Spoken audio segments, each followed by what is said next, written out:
with us. Hello. Hello, hello. Hi. Hi, I'm Darren Criss. Hello, my name is Darren Criss. The cool thing about Glee is that, a lot of people are like, oh wow, who would have thought that, a show with music and dancing and kind of, I don't know, singers, on-screen singing and music would be as popular as it is. And to me, it's obvious. I'm like, of course, the very entertainment industry was founded upon music on screen and entertainment at its absolute peak. So I pretended to do something really arbitrary in the makeup trailer where I knew she was looking for floss. Gwyneth, right? Darren, hi, nice to meet you. I would love to be a part of Glee because it's such a celebration of the underdog, and it really empowers all us real singing, dancing, acting dreamers, and the show has given a really special place for all of us in mainstream culture, and a place to feel excited and accepted about the things that sort of make us who we are, although we're crazy. And it goes without saying that it would be such a joy and a treat to be part of that.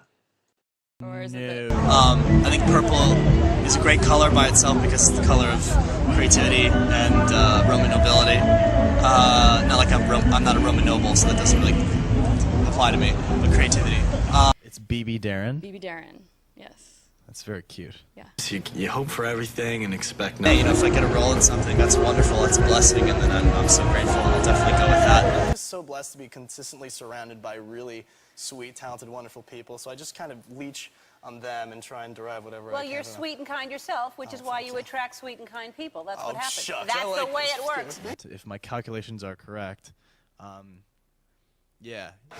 She met you. She met you. You have a lot of Star Kid fans out there, fans of the very Potter musical, which you did in college. Yeah, go Star Kids. And so the cool thing about Glee is it's basically an iPod generation, encapsulation, whereby you watch a whole episode of so many different kinds of music with top 40, with oldies, show tunes.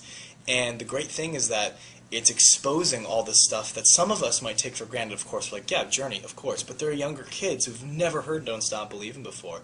And they see this, and it's the same thing when I heard the Beatles when I was, 6 or 5 years old, and I said, this is awesome. Even though it's old, it's still the same music. So I think any way that, any bit of widely distributed media is exposing these great tunes, I think it's a positive thing for all generations tuning in, because I think it turns on the older generations to a lot of newer stuff and things that might not be, kind of in the center of attention, and conversely, the younger generation to older stuff. So it's really cool to be a part of that.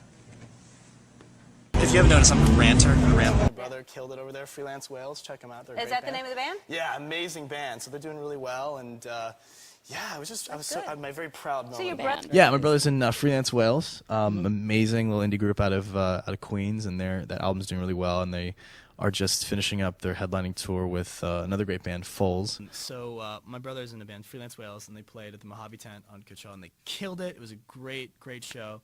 And they also will be having a live stream on May 3rd. And, I got to join my brother play, and they're this amazing band, so I'm very, very happy. So, go check their album out, Weather Vanes. It's amazing. He's far more talented than I, and the band is extremely, extremely cool. So if you want to be cool, like really cool, like you're already cool if you're here, but if you want to be super cool, like add a cape to your coolness. I don't know why a cape is cool. But either way, check Freelance Whales out. I would say check out the Freelance Whales if you haven't already. My brother's album, Weather Vanes, is fantastic, and I'm so proud of him. And so please support them when they're on tour, and buy their records, and buy their merchandise, and everything they do. It was weird watching myself on Glee, because when I joined it was already this big thing.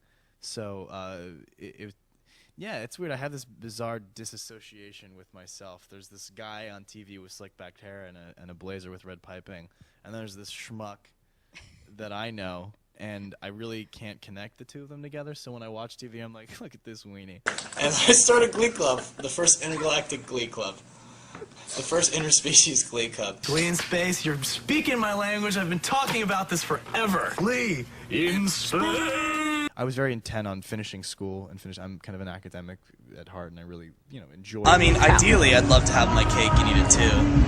Ideally, I'd love to have a piece of cake right now. Here for. Here's what's happening to Blaine.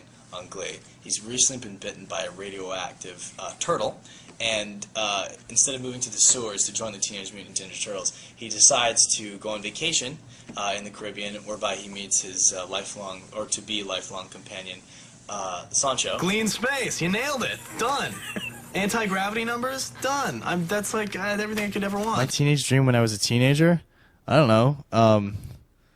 What do you dream when you're a teenager? I don't know, having a car and, you know, driving around town, you try desperately to be cool. That was my dream. Yeah, just trying to be a badass in whatever capacity you can, but failing utterly because you're a teenager. So I don't know. My dream was, you know, playing music and doing what I've been able to do, truly, to get really mushy. I mean, if I may, I feel like I am sort of living my teenage dream. It's a pretty incredible feeling. Yeah, to get real for a sec. Yeah, this is my teenage dream. I'm very blessed. Yeah. I always wear my pink sunglasses. I love these. If you could only see the world in shades of one color, which would you choose?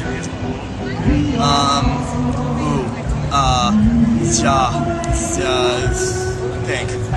Because it would be really funny. Because then really mean people wouldn't look so mean. I want golden gilded toilets, and if I don't, forget it, man. I'm not going out there. I really never felt like this whole, like, oh, I hate Michigan. It was always like, oh, snow. How delightful. What a good time to study by a fireside.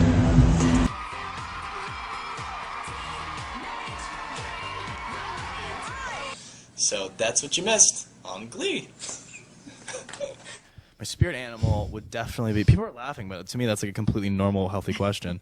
I would say a dolphin. As I got older, you know, and I had thoughts and feelings about things, and you know, you just try and put it all into one packaged thing. So, yeah, it's just a sense of play, and I think it all comes from this desire, this innocence that just wants to, you know, manifest itself into, you know, 3.5 to 4 minute singable thing. What's it look like? It looks like a mess. It looks like like somebody went into a room and took a dump and had like a blowtorch and then like sprayed it all over the wall. Let's put that slightly above. We could do that in space. If my parents heard that, they'd say that's a terrible thing to say in the interview. But that doesn't change the fact that's what my songwriting process looks like.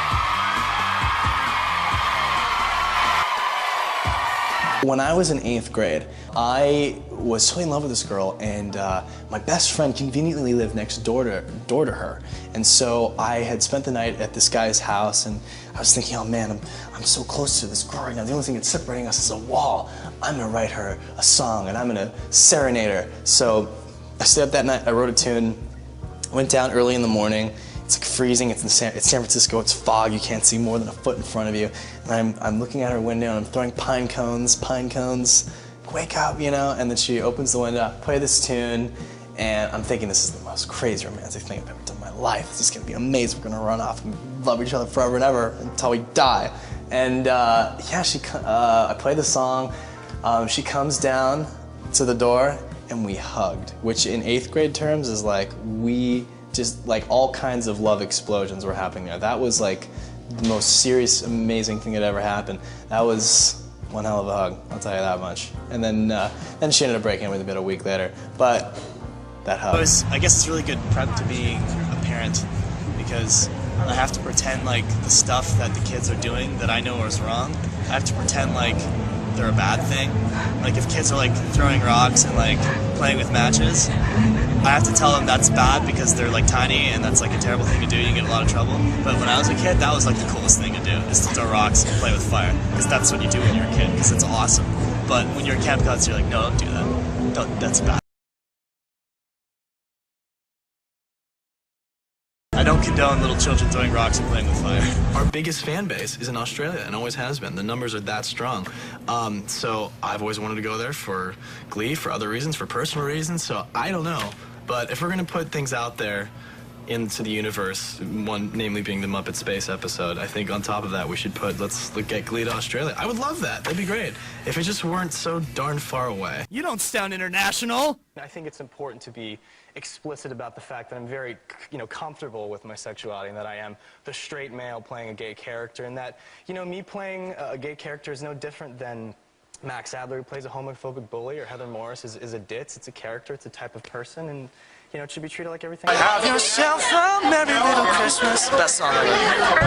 Be nice, people, because nobody likes an asshole. I will only do it if you have a disclaimer that you asked me and I wasn't that guy, that smarmy guy that left the room and like, what's this? A guitar? And it's because I'm not that guy.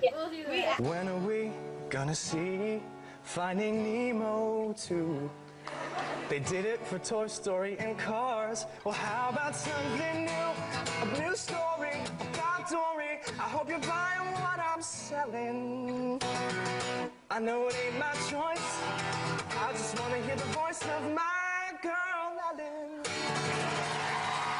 So my advice is just, stick to your friends, love what you do, love who you are, and just go with that, I guess. So thank you, and all of you have been so supportive through everything. So if I could hug every single one of you right now, I would do it, like, in a heartbeat. But I can't, because there's just a camera. I can hug the camera. Can I hug the camera?